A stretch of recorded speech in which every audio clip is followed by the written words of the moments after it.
राज्याचे विधान परिषद विरोधी पक्षनेते अंबादास दानवे यांनी संभाजीनगर शहरातील गंगापूर येथील कृषी विक्री केंद्रास भेट दिली। बियाणे आणि रासायनिक खताच्या पुरवठ्याची माहिती घेऊन दानवे यांनी यावेळी शेतकऱ्यांशी संवाद साधला।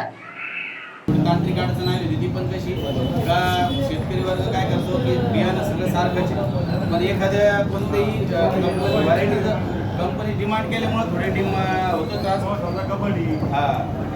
प्रोडक्शन 10,000 पॅकेट आहे पण डिमांड 1,00,000 पॅकेट असे, आणि ते कसं आहे की आपण दुसरं एखादं कोणतं पण प्रोडक्शन जसं मशीनमधून काढतो तसं बिल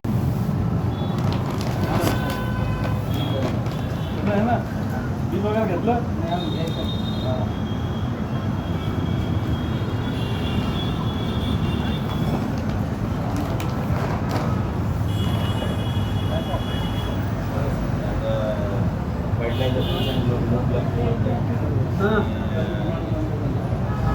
खतामध्ये एक DAP ला डिमांड आहे, 10-20 डिमांड आहे, याच्यामध्ये फक्त थोडी जी अडचण येते तर कंपनी लिंकिंग करतात फर्टिलायझर